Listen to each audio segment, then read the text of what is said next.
We have now arrived at our closing segment for today, and this is called Tax Solutions.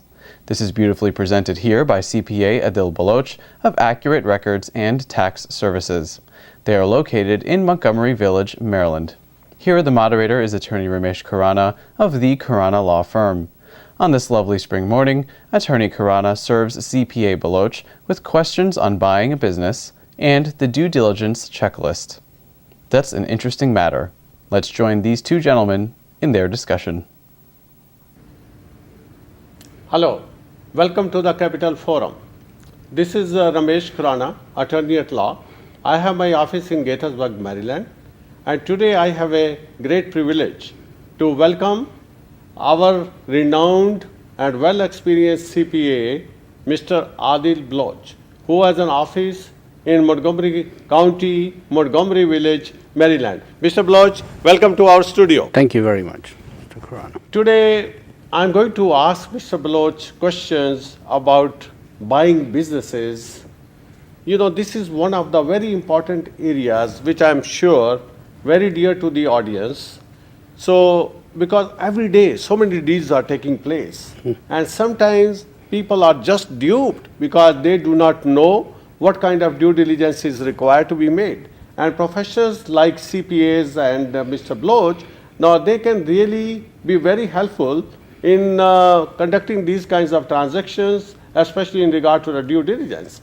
Mr. Baloch, my question is, now we know that when the businesses are being sold and bought, people have to look at a lot of financials and operations of the business, because whether a person has decided to purchase an existing business or a new business, of course, new business doesn't have any track record, no financials are available, but regardless of the deal is structured as an asset purchase or a stock purchase or a merger, now it should be made sure that the buyer seeks detailed information about the operations of the business and financials. Now tell me how a CPA can really play a good role in this part of due diligence. Mr. Khurana, before I answer your question, it's becoming a habit of mine now. I really have to thank you. You make it sound like I'm a whole lot better than who I actually am. You're a good friend, and I really appreciate the introduction. You deserve it. Thank you. You are not only a CPA, but I know that you are also holding the title of CTRS. Thank you. Which not many CPAs do it. Thank you. Yeah. Thank you. Appreciate that. So let's make it a little more technical. I don't mean to make it sound like complex, but there is no other way to actually do it, and we will try as much as possible to keep it within a reasonable layman's terms. Technical, but in a plain language. In a plain language, exactly. Yeah. So a business, a buy or sell agreement, buying a business, if I look at it from my perspective and I am representing the buyer, I probably will not agree to anything else but an asset purchase. Being an accountant, I know what it means to buy it as an asset, to have the basis so you can possibly write them off in the future. If I'm representing the seller, on the other hand, of course I'm not going to do that. I will be going to the stock side of it, and I will try to pick up as much goodwill as possible so that I do not have to worry about writing any of that off. Having said that, what makes it even more complex is that there's several variables, as you know, that goes into a successful business or not per se that successful of a business. There's several variables that go into that. Understanding those variables, normalizing the cash flow of the business, understanding how long will it take for the new business owner to not only recoup their capital, but actually hopefully start making some money off of it, and hopefully appreciate that asset even more, and maybe have an exit strategy from day one in place to actually do that. Now, to accomplish all that, as I said, it's not that simple, but what you really need to look at is that how much money is this business going to give you versus how much money you are putting into this business on day one. First and foremost, the most important part is you have to value a business. You go to a restaurant, you look at the menu, you have every item has a price. You look at what you want to eat, you know before you actually order it, you know how much you're going to pay for it. You go to a mall, you're buying a shirt, it has a price tag on it, you know exactly how much you're going to pay for it. Business is exactly the same way. You have to actually see what it's worth before you pay for it. If there's a markup involved, you need to understand what kind of markup. Aside from the industry averages and all the other variables that are out there, it is very important to get down to the basics. Understanding what the bottom line is, understanding what the normalized cash flow is, understanding what the future value of your money is. Now, future value, again, it's a complex finance term, but it's a whole host of different formulas involved when it comes to that. But all you're trying to do is that when you are putting in $10 today, how much you should expect to get back 5 years from now. That's what you're trying to do. So you're actually. Let me stop you here for a minute. You made really very good points. That the first step in regard to the purchase of a business is to look at the valuation of the business. Correct.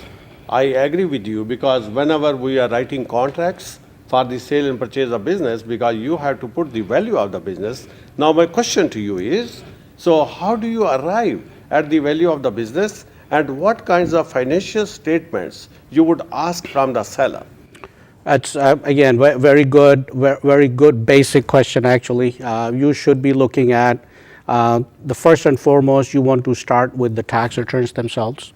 I usually ask for 3 to 5 years at a minimum. Because these are the most reliable documents Exactly. for any business. These have been filed with an outside agency. So and I like that when you say over a period of 3 to 5 years, because maybe a person made up his mind to sell the business this year, and probably there was no incentive for him to fudge or give any misleading information in the previous tax returns. Correct. Absolutely right. So that's number one. Now also, tax return, as you know, is a byproduct of your financial statements. You prepare your financial statements first, and then you transfer the information over to the tax returns. Tax return could just be a number that the business owner came up in their mind or in their head thinking approximately this is how much I spend on such and such category.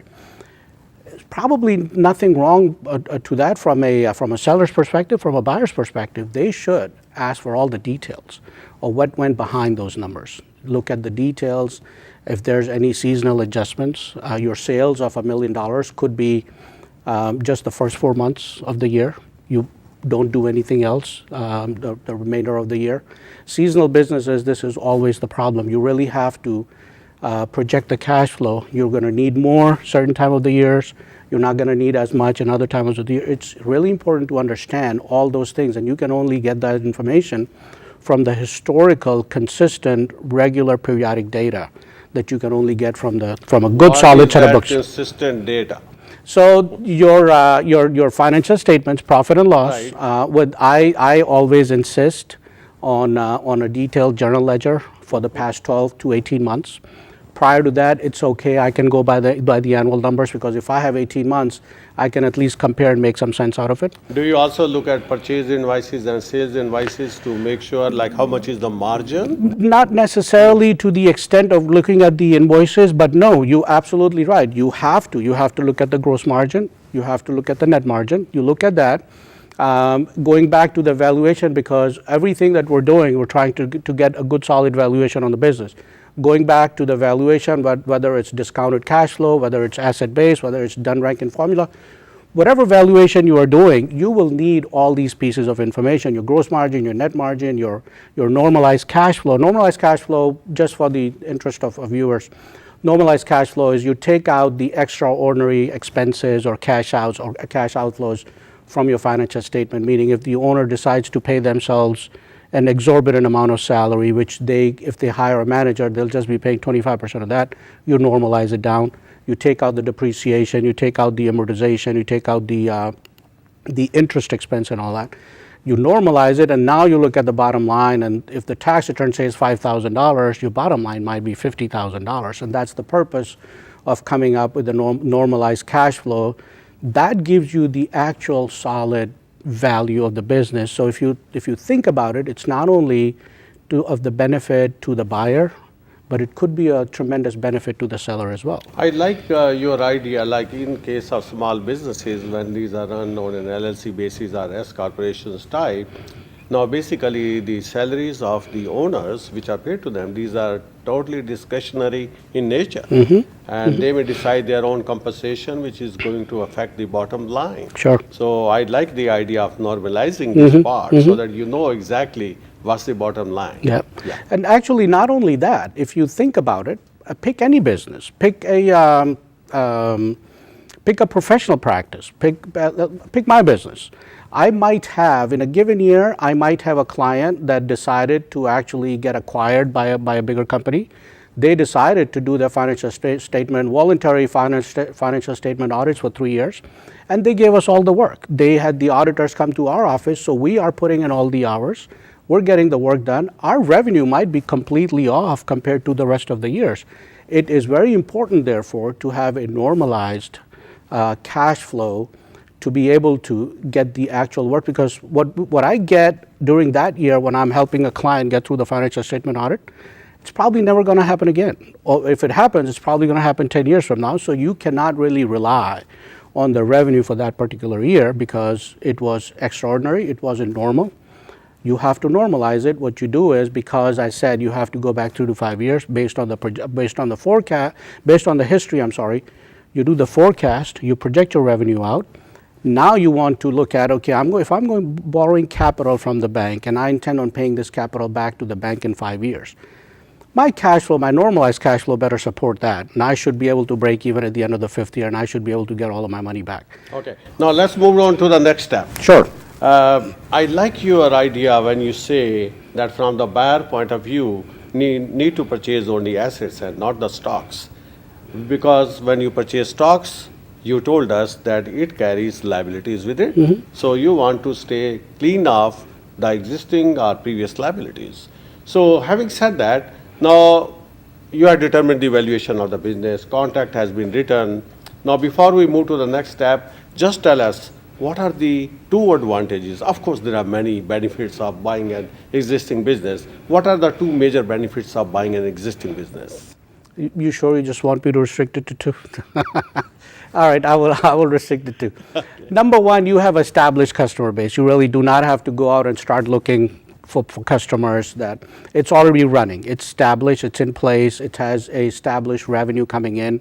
An example would be you buy a building that has a commercial building that has lease agreement signed out for 5 years. That is a benefit that can never supersede anything. That's a benefit that's just absolutely good, I should say.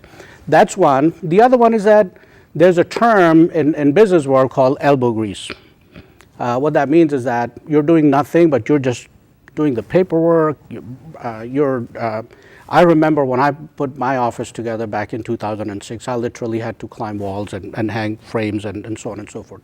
All that elbow grease, if you buy an existing business, you really do not have to put any of that into it. It's up, it's running. You just come in and you just keep on running it. That's the benefit. Those are the 2 most important. I could probably go on, but there's 2 most important benefits. Wonderful. I like those within the limitation of time. Sure. Now we are just left with 2 minutes. Now, in order to sum up our discussion, what more would you like to say to the buyer? Like what he should keep in mind while he is making a decision to buy an existing business? That's a very important point. It is extremely important to actually look at the option of build versus buy, first of all. Whether you should buy it, or is it a better option for you to actually build something and then just take it from ground up, so that way all you're spending is elbow grease, hopefully, not a whole lot of investment when you're buying that business. But on the same token, when you actually buy a business, if you are restricted on the capital, if you really do not have access to capital, your best option would probably not be to buy a business. You might be better off just creating something of your own. More importantly, do your due diligence. Look at everything that we just talked about, and just hope for the best. Due diligence, due diligence, due diligence. Absolutely. I think this is the most important term to a buyer when the buyer decides to buy a business. Thank you very much for being with us. And Mr. Baloch, thank you for coming to our studio. You're welcome. We really Thank you. enjoyed your presence. Thank you.